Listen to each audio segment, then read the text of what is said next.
नमस्कार, कसे आहात सर्वजण? मस्त मजेत ना? मजेतच असायला हवं.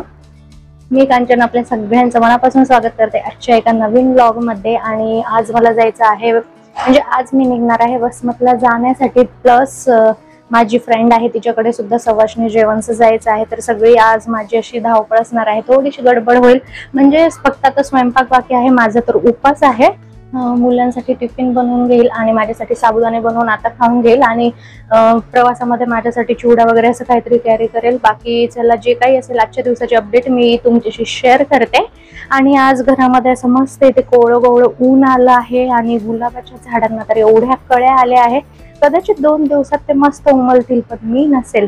दाखवते तुम्हाला. हे बघा, इथे एवढ्या कळ्या आहेत या झाडाला आलेल्या. आता सध्या एक फूल उमललंय आणि त्या साईडला पण एक फूल असं मस्त उमललेलं आहे. आणि मी अशी इथे वरती वेल जावी म्हणून दोरी बांधली, पण त्या वेलचं वेगळंच काहीतरी झालंय. चला तर, मस्त अशा एवढ्या कळ्या आल्या आणि मला अशी छोटी छोटी गुलाबाची जी फुलं येतात ना, तीच आवडतात. आणि आता मी बनवून घेते अगोदर टिफिन आणि नंतर माझ्यासाठी साबुदाण्याची खिचडी. खूप म्हणजे खूप दिवसांनी मी खाणार आहे. आता मी बनवत आहे मस्त साबुदाण्याची खिचडी. आता याला कोणी उसळ देखील म्हणतं. उसळ म्हणा नाही तर खिचडी म्हणा, त्याची टेस्ट जी आहे ना तीच राहणार आहे. त्याच्यामध्ये बनते आता उसळ. आणि इथे बनवून झालं आहे मस्त शेंगदाण्याचे तिखट. हा पेरू सुद्धा एक सोबत घेऊन जाते. अशी सगळी तयारी आता माझी चालू आहे. जवळपास टिफिन वगैरे सगळं रेडी झालंय. पोरांची तयारी बाकी आहे आणि कपडे सुद्धा वॉशिंग मशीनला लावले, जे की थोड्या वेळामध्ये होतीलच. आणि हे सुद्धा कपडे आता आवरून ठेवते आणि तयारी करून मग जाते मस्त जेवण करण्यासाठी. दुपारी जेवण आहे त्यांच्याकडे आणि मग तिकडून आलं की लगेच मला निघायचं आहे. निघण्यासाठी वेळ होता, त्यामुळे मी ना इथे किचन मधलं थोडंसं आवरावर करून घेत होती. म्हणजे आल्यानंतर मला काहीही काम नको असं चाललेलं. मस्त मी साडी घालून अशी रेडी झाली आहे, कारण मला जायचंय जसं की मी सकाळी बोलली होती. आणि आता विश्वमची पण तयारी करते, प्रणवीची पण तयारी राहिली आहे. 12च वाजत आले आणि माझं सगळं आवरून झालंय. पहिल्यांदा ना गावी जाताना म्हणजे माझं असं सगळं वेळेच्या अगोदर मी रेडी आहे. बॅग सुद्धा इथे भरून झालंय, टिफिन भरलं, सगळं आठवणीने भरलंय. आणि आता फक्त तिकडून आल्यानंतर अजून एकदा तयारी करून मग निघायचं आहे. चला आता मी थोडंसं बसते, पाणी वगैरे पिऊन थोडंसं स्वतः रिलॅक्स होऊन जाते तिकडे.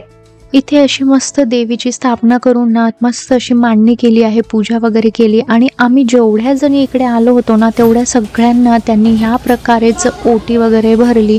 आणि मस्त आज केळीच्या पानावरती जेवण आम्ही जेवलो. खूप वर्षांनी असं म्हणजे पारंपरिक पद्धतीने काहीतरी घडतंय असं वाटलं. म्हणजे जेवणामध्ये अशी घरगुती चव, आपुलकीची ती वाढणी आणि ना हे सणासारखं वातावरण, सगळं काही एकाच ठिकाणी आज आम्ही सगळ्यांनीच अनुभवलं. खूप खूप भारी होतं हे सगळंच आज.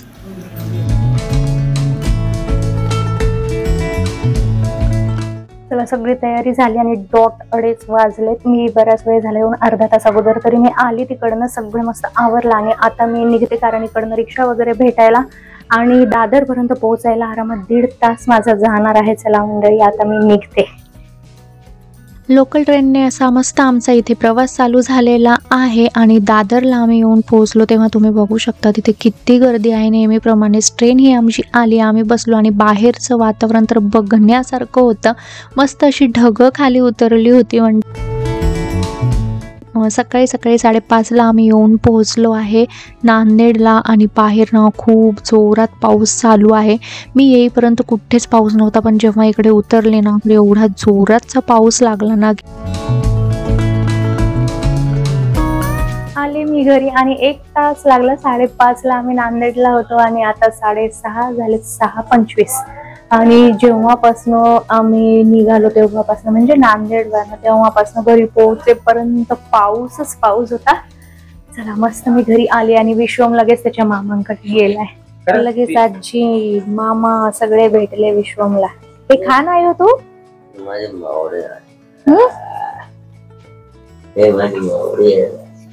अशी बघा आमची छान सकाळ झाली आहे. मामा आजी सोबत मामांच्या घरी येऊन. बाकी सगळे झोपलेले आहेत. कंटिन्यू पाऊस आहे इथे.